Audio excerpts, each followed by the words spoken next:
कर्पूरगौरं करुणावतारं संसारसारं भुजगेन्द्रहारं सदा वसन्तं हृदयारविन्दे भवं भवानी सहितं नमामि। कथा प्रारंभ होता है, सुनो वीर हनुमान। आसन आन विराजियो पवन पुत्र बलवान सियावर रामचंद्र पद जय शरणम। शंकर हरिओम जय सिया राम। मंगल भवन मंगल हारी उमा सहित जय जपत पुरारी। जय सिया राम जय जय सिया राम जय सिया राम जय जय सिया राम। व्यास जी कहते हैं, सूत जी का यह वचन सुनकर उन मुनीश्वरों ने कहा, हे प्रभु, हरीश्वर लिंग की महिमा का वर्णन कीजिए। सूत जी कहते हैं, मुनीश्वरों, हरीश्वर लिंग की कथा सुनो। भगवान विष्णु ने पूर्व काल में हरीश्वर शिव से ही सुदर्शन चक्र प्राप्त किया था। कुंडली दादी जी हर हर महादेव। एक समय की बात है कि दैत्य लोग बड़े प्रबल होकर के धर्म का लोप करने लगे।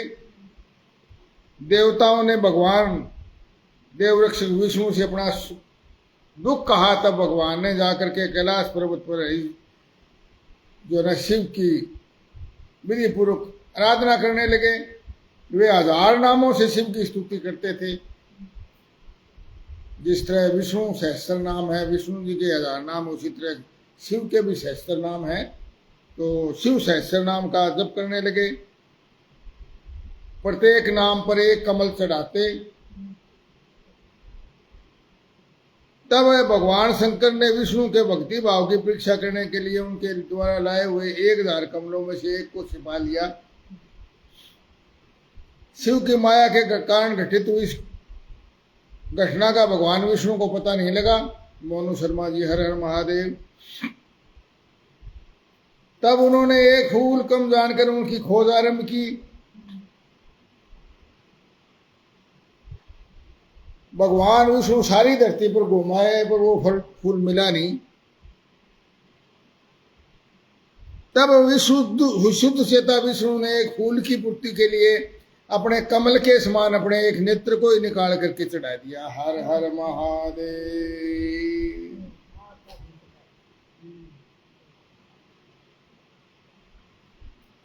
तब भगवान बड़े प्रसन्न हुए और बोले, अरे मैं तुम पर बड़ा प्रसन्न हूं, तुम वर मांगो। तो विष्णु बोले, नाथ आपसे क्या छुपा हुआ है।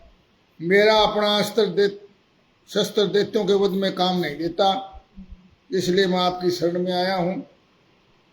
तब महाराज महेश्वर देवोधिदेव महेश्वर ने अपना राशि में, तेजो राशि में अपना सुदर्शन चक्र उन्हें दे दिया विष्णु जी को। और तब विष्णु जी ने उस चक्र के द्वारा बिना परिश्रम के ही दैत्यों का संहार कर डाला। हर हर महादेव। तब ऋषियों ने पूछे, जी वो विष्णु के भगवान शिव के सहस्त्र नाम कौन से हैं। तो ये विष्णु सहस्त्र नाम स्तोत्र है, उसका पठन पाठन हम नहीं करेंगे, बहुत समय लग जाएगा उसको नामों को लेने में करने में। और उसका विधि विधान से ही करना चाहिए पाठ। तो इसको कथा के रूप में बोलने का कोई फायदा नहीं है। तो हमारे बड़े भाई साहब मनोहर लाल शर्मा जी हर हर महादेव, चरण स्पर्श जी, इस प्रकार उन 1000 नामों का वर्णन किया ऋषियों के सामने। उसके बाद सूत जी ने शिव की आराधना के उत्तम फल प्राप्त करने वाले बहुत से स्त्री पुरुषों के नाम बताए, जिन्होंने भगवान शिव की पूजा करके उत्तम फल प्राप्त किया।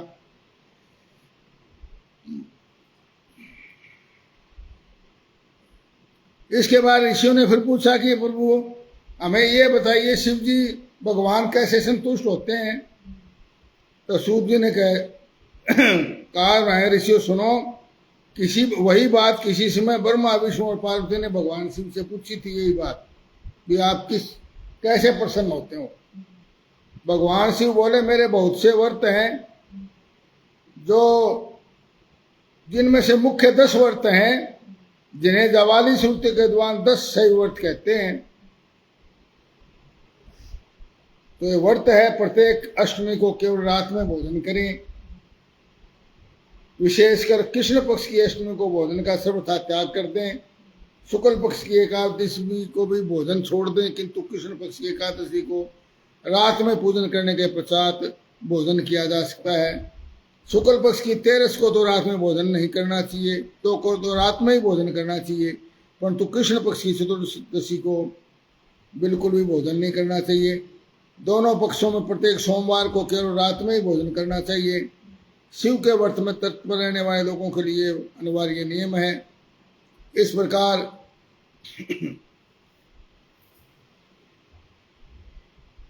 व्रत करके फिर भगवान की जो पूजन करें, संकल्प करें।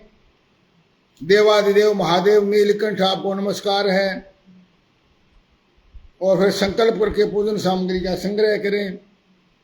फिर रात में जाकर के उत्तम विधि विधान का संपादन करके पूरा कर्म कांड इसमें बताया गया है।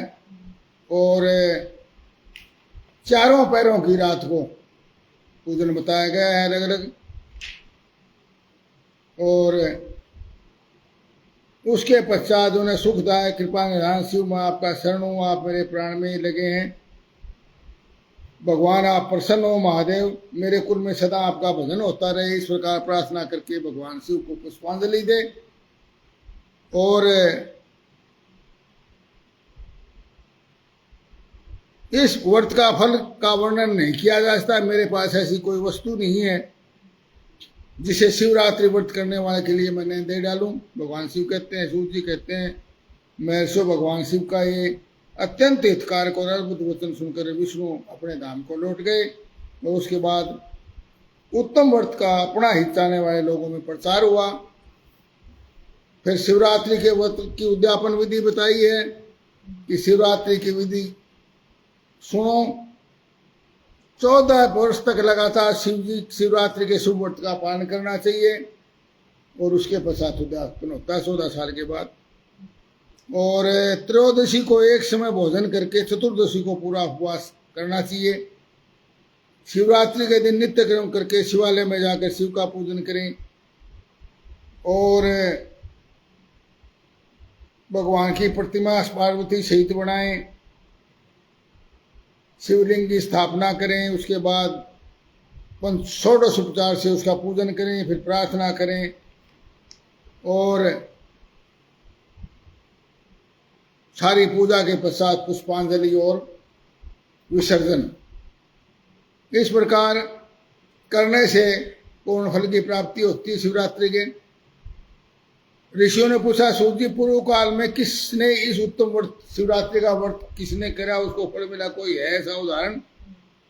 तो सूर्य जी ने कहा, ऋषियों सुनो, एक निषाद का इतिहास बताता हूँ।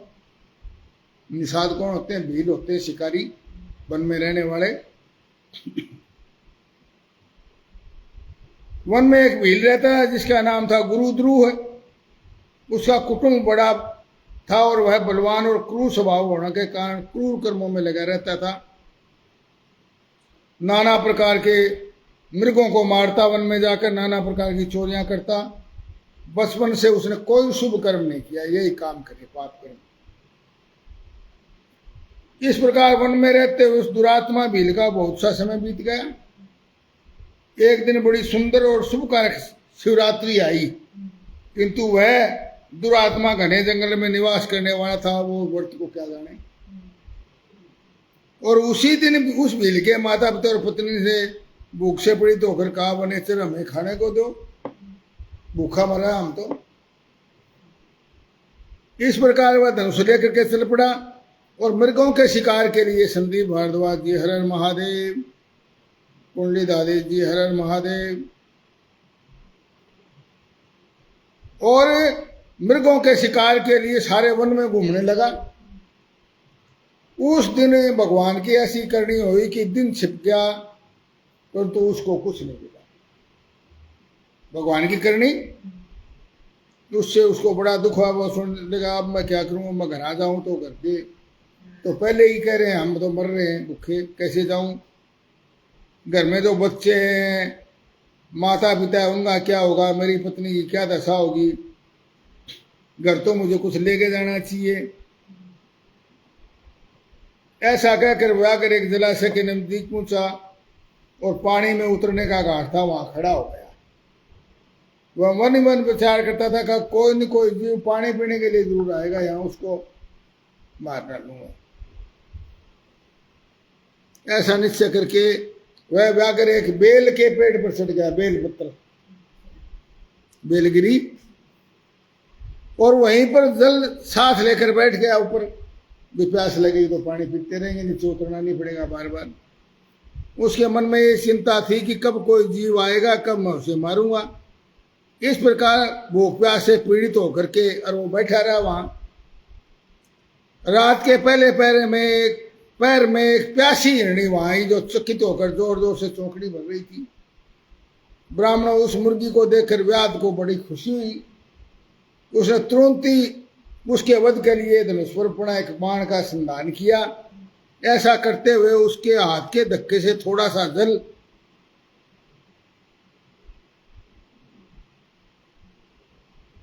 और बिलपत्र नीचे गिर पड़े।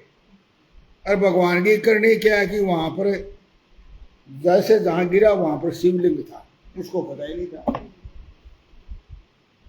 उस पेड़ के लिए के नीचे शिवलिंग पूजा के महात्म को, उस पेड़ के नीचे शिवलिंग था और वो जल और बिलपत्र से शिव की प्रथम पैर की पूजा हो गई।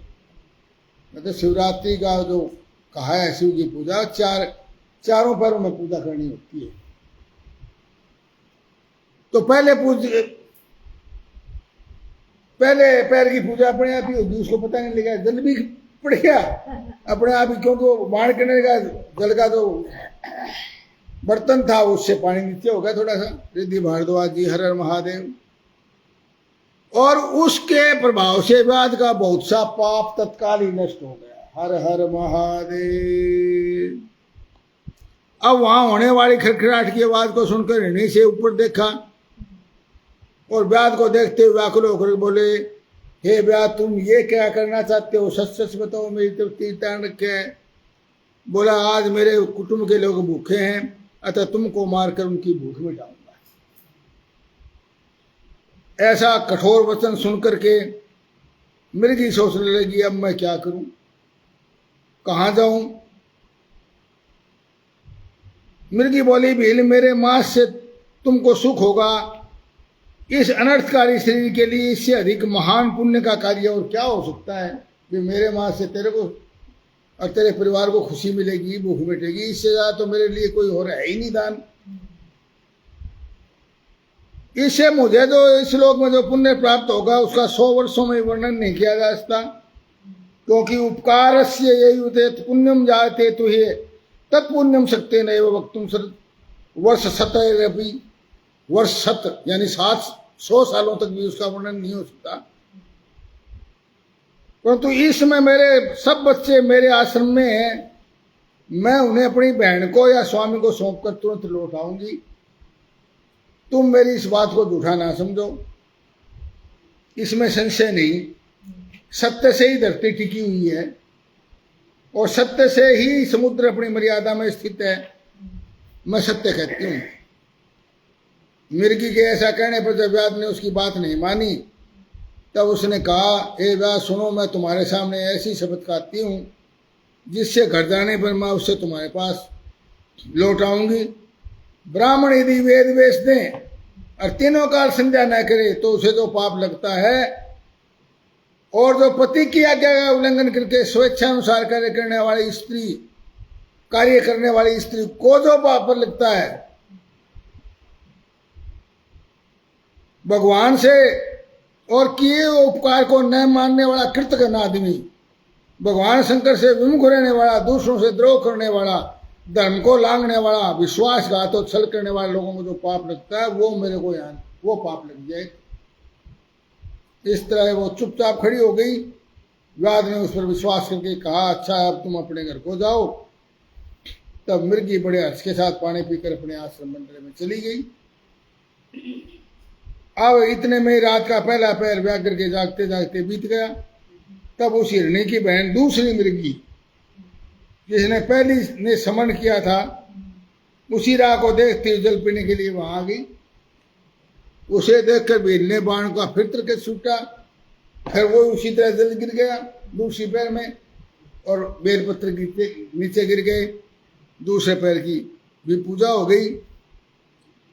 फिर वही बात हुई, बोला भाई मैं तेरे को मार करके या भूखे कुटुंब को तृप्त करूंगा। मृगी ने कहा, मेरी बात सुनो व्याघ्र, मैं धन्य हूं, मेरा देह धारण करना सफल हो गया, परंतु मेरे छोटे छोटे बच्चे घर में हैं, अतः एक बार जाकर उन्हें अपने स्वामी को सौंप दूं, फिर तुम्हारे पास लौट आऊंगी। व्याघ्र बोला, मुझे तुम्हारी बात पर विश्वास नहीं है। यह सुनकर हिरणी भगवान की विष्णु की शपथ खाती हुई बोलने लगी, तो यदि मैं लौट कर ना हूं तो अपना सारा पुण्य हार जाऊं, और मुझे वो पाप लगे जो पुरुष अपनी विवाहिता स्त्री को त्याग कर दूसरे के पास जाता है, वो पाप मुझे लगे। वैदिक धर्म का उल्लंघन करने पर, ये देखिए अब यहां बहुत बड़ा सूत्र है, वैदिक धर्म का उल्लंघन करके कपोल कल्पित यानी सिर्फ कल्पना किए हुए धर्म पर, पाखंड धर्म जिसको आज बोलते हैं, उसके ऊपर चलता है, वह भगवान विष्णु का भक्त होकर के शिव की निंदा करता है और माता पिता की निधन तिथि को श्राद्ध नहीं करता, मन में संताप करके अपने दिव्य वचन को पूरा करता है, मन में संताप का अनुभव करके अपने वचन को पूरा करता है, दुख पाके वचन का अनुभव करे तो वो भी पाप है। ऐसे लोगों को जो पाप लगता है वो मुझे लगे। ऐसे कहने पर कहा, मृगी जाओ। मृगी चली गई। अब तीसरा पैर आ गया, दूसरा पैर भी बीत गया। तीसरा पैर प्रारंभ होने पर मृगी के लौट आने में बहुत देर हो गई। चकित हो जाकर उसकी खोज करने लगा। इतने में ही जल के मार्ग में एक हिरण को देखा। वह बड़ा हष्टपुष्ट था। उसे देखकर उसको बड़ा वो उसने मारने के लिए तैयार हुआ। तो फिर वही बात हुई, तीसरे पैर में फिर भगवान शिव की शिवलिंग की पूजा हो गई। फिर उसने कहा, व्याघ्र ने, भाई मैं तुम अपने कुटुंब को भोजन देने के लिए तुम्हारा वध करूंगा। व्याघ्र के बात सुन करके हिरण के मन में भी बड़ा खुशी हुई। उसने कहा, मेरा शरीर काम आएगा, परंतु एक बात करो, एक बार मुझे जाने दो, मैं अपने बालकों से उनकी माताओं के हाथ में सौंप कर सबको धीरज बनाकर यहाँ लौट आऊंगा। हर हर महादेव। व्याघ्र बोला, जो यहाँ पहले आए, 3 पहले आ लिए ना, 2 तीसरा पैर था ना, 2 पहले आई थी। बोला वो भी यूज किया के चली गई, अब तक तो आई नहीं है, सारी रात चली गई। तुम झूठ बोल कर चले जाओगे तो फिर हम तो मर ही जाएंगे, भूखे मर जाएंगे। मेरे को बोला, व्याघ्र सुनो, मैं जो कुछ कहता हूं वो झूठ नहीं है, सारा ब्रह्मांड सच पर ही टिका हुआ है। तुम मेरी सच्ची प्रतिज्ञा सुनो, शिवरात्रि के दिन भोजन करने से जो पाप लगता है, झूठी गवाही देने से जो पाप लगता है, किसी की संपत्ति को हड़प लेने से जो पाप लगता है, तथा संध्या न करने से जो ब्राह्मण को पाप होता है, वही पाप मुझे लगे यदि मैं लौट कर रहा हूं तो। अब क्योंकि 3 बार भगवान का पूजन हो चुका था, सोचा चलो देखी जाएगी। भाई बोला, जा भाई जा, आ जाना। मेरे चला गया पानी पीकर। तीनों प्रतिज्ञा वक्त हो चुके थे। अब तीनों ही आपस में एक दूसरे के वृत्तांत को सुन करके निश्चय किया कि हमें वहां अवश्य ही जाना चाहिए। इस निश्चय के साथ बालकों को आश्वासन देकर वो तीनों इकट्ठे होकर के और वहां चल पड़े, जाने के लिए तैयार हो गए। उसमें बड़ी मृगी ने कहा, अपने स्वामी से कहा, स्वामी आपके बिना यहाँ बालक कैसे रहेंगे?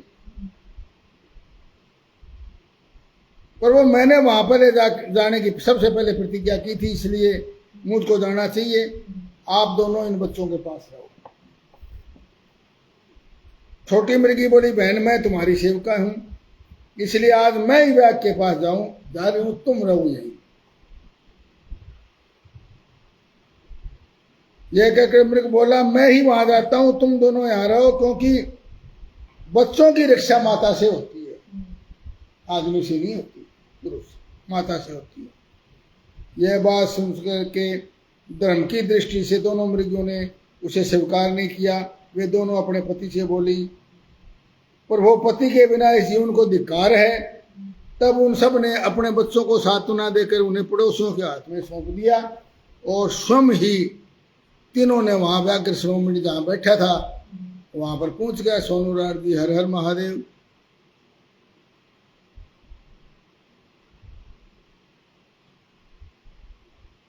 उन्होंने निश्चय कर लिया था कि नहीं, उनको जाते देखकर वे बच्चे भी पीछे पीछे हो रही है।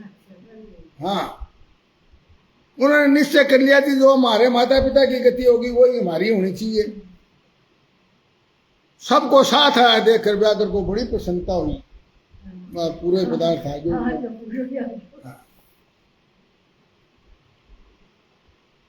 फिर उसने तो इसी तरह कराया, तो फिर उस भगवान चौथे पैर की पूजा हो गई। 4 बार पूजा होगी अनजाने में, जबकि व्याघ्र को पता नहीं है अब तक भी मैं पूजा कर रहा हूं। और इस प्रकार चौथे पैर की शुभ पूजा संपन्न हो गई। इससे व्याघ्र का सारा पाप तत्काल भस्म हो गया। और इतने में ही दोनों मृगियां और मृग बोल उठे, व्याघ्र शिरोमणि सिर्फ कृपा करके हमारे शरीर को सार्थक कीजिए, मार चलाओ। यह सुनकर के व्याघ्र को बड़ा विस्मय हुआ, अचंभा हुआ। शिव पूजा के प्रभाव से उसको दुर्लभ ज्ञान प्राप्त हो गया। उसने सोचा ये मृग ज्ञान इन पशु होने पर भी धन्य है, जिनको अपनी जबान का पता है और अपने शरीर से परोपकार करने में लगे हुए हैं कि लो भूख मिटा दो हमारे शरीर से। और मैं तो मनुष्य जन्म पाकर भी कोई पुरुषार्थ नहीं किया, इनको मार रहा। दूसरे के शरीर को पीड़ा देकर अपने शरीर को पाला पोसा अब तक, प्रतिदिन अनेक प्रकार के पाप करके अपने कुटुंब का पालन किया है। हाय, ऐसे पाप से मेरी क्या गति होगी, मैं किस गति को प्राप्त होऊंगा। मैंने जन्म से लेकर अब तक जो पाप किए हैं उसका इस समय मुझे याद हो रहा है। मेरे जीवन को धिक्कार है, धिक्कार है, धिक्कार है। इस प्रकार वो है ज्ञान संपन्न होकर व्याध ने अपने बाण को रोक लिया और कहा, श्रेष्ठ मृगो तुम जाओ, तुम्हारा जीवन धन्य है। ऐसा कहने पर भगवान शंकर तत्काल वहां प्रकट हो गए, क्योंकि 4 बार पूजा हो चुकी थी।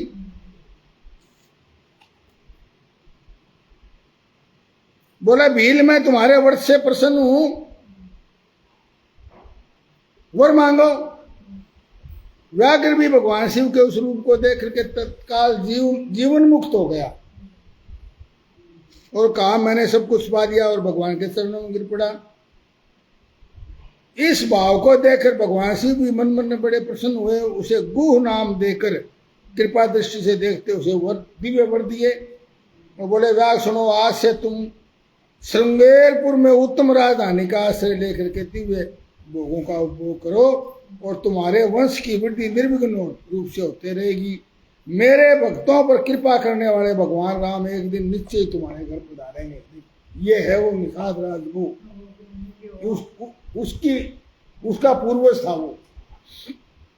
बोले, तेरी पीढ़ी में एक दिन तेरे घर पहुंचेंगे, तुम्हारे घर पधारेंगे और तुम्हारे साथ मित्रता करेंगे। इसी समय वे सब मृग भगवान शंकर का दर्शन प्रणाम करके मृग योनि से मुक्त हो गए और दिव्य देहधारी हो विमान पर बैठकर शिव के दर्शन मात्र से श्राप मुक्त होकर के दिव्य धाम को चले गए।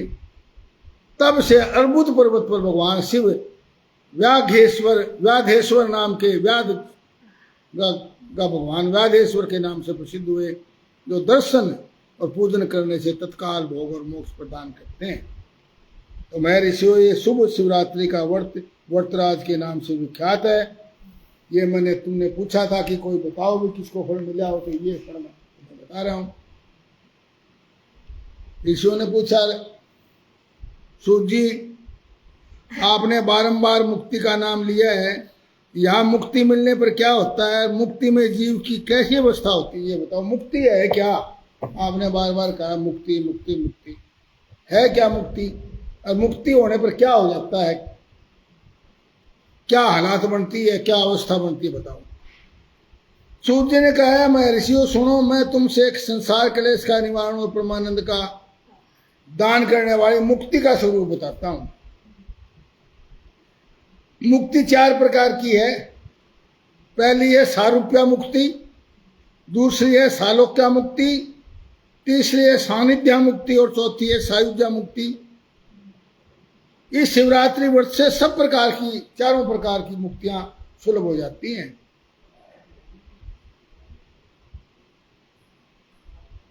और 5वीं मुक्ति है कैवल्य नाम की। जो 5वीं मुक्ति है वो केवल मनुष्यों के लिए अत्यंत दुर्लभ है, वो मनुष्यों के लिए।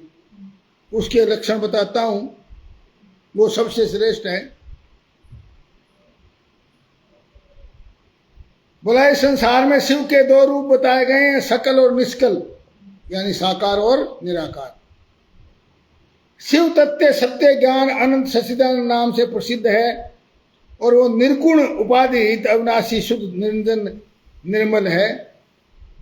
न उसका कोई रंग है, न तो वह लाल है, न पीला है, न सफेद है, न नीला है, न छोटा है, न बड़ा है, कोई आकार नहीं उसका, निराकार। न मोटा है न पतला है। जहां से मन सहित वाणी उसे न पाकर लौट आ जाती है, वही परम ब्रह्म परमात्मा ही शिव कहलाता है। जैसे आकाश सर्वत्र व्यापक है, उसी प्रकार शिव तत्व भी सर्वव्यापी है। जय प्रकाश शर्मा जी, हर हर महादेव।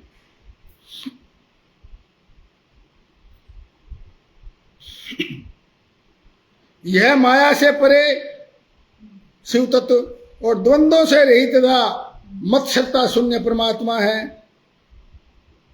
इसलिए हे जो सूक्ष्म बुद्धि के द्वारा शिव का ही भजन ध्यान करो, उसी से ही तो सत्पुरुषों को शिव पद की प्राप्ति होती है। हर हर महादेव। ओम नमः शिवाय, ओम नमः शिवाय।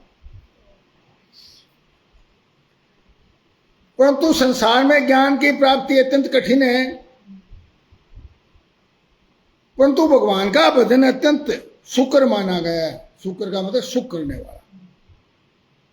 इसलिए शिव का भजन करते हैं ज्ञानी मुनि लोग, संत शिरोमणि लोग।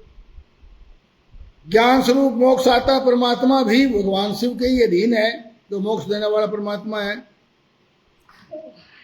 भगवान शंभु की भक्ति ज्ञान की जननी मानी गई, ज्ञान की माता मानी गई है, जो सदा भोग और मोक्ष देने वाली है। वह साधु महापुरुषों के कृपा प्रसाद से सुलभ होती है। हे ब्राह्मणों, वह भक्ति भी सगुण और निर्गुण वेद से 2 प्रकार की मानी गई है, वैधि और स्वभाव की। ये 2 और वेद होते हैं, इनमें से वैदिक की अपेक्षा स्वभाव की श्रेष्ठ मानी गई है। और इसके सिवा नैष्ठ की और अनैष्ठ की भी 2 प्रकार की भक्ति और है। और नैष्ठी भक्ति 6 प्रकार की जाननी चाहिए और अनैष्ठी भक्ति 1 प्रकार की। इस प्रकार मैंने 9 प्रकार की भक्ति आपको बता दी, 6, 7 और 2।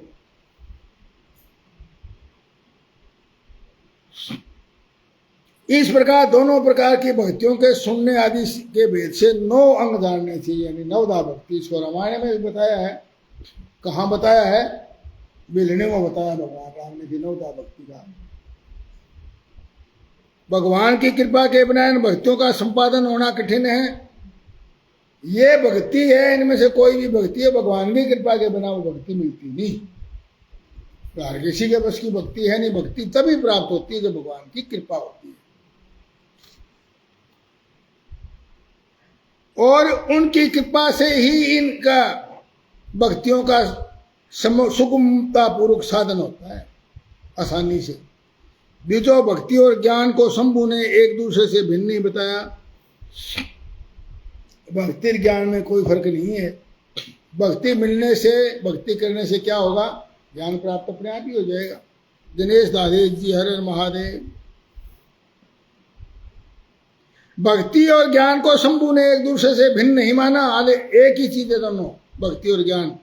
इसलिए उसमें भेद नहीं करना चाहिए।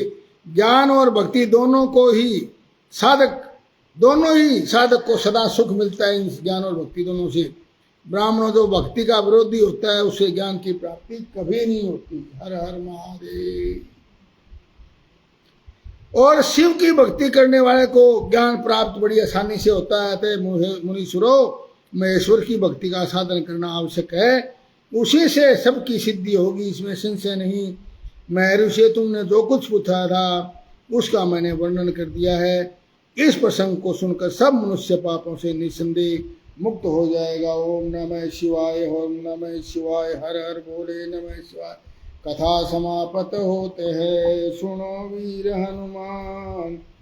कथा हमारी शिवलोक में आप करो, श्री राम श्यावर रामचंद्र पद। जय शरणम शंकर, हरि ओम। जय जय सिया राम। हर हर महादेव। जय जय पार्वती पते।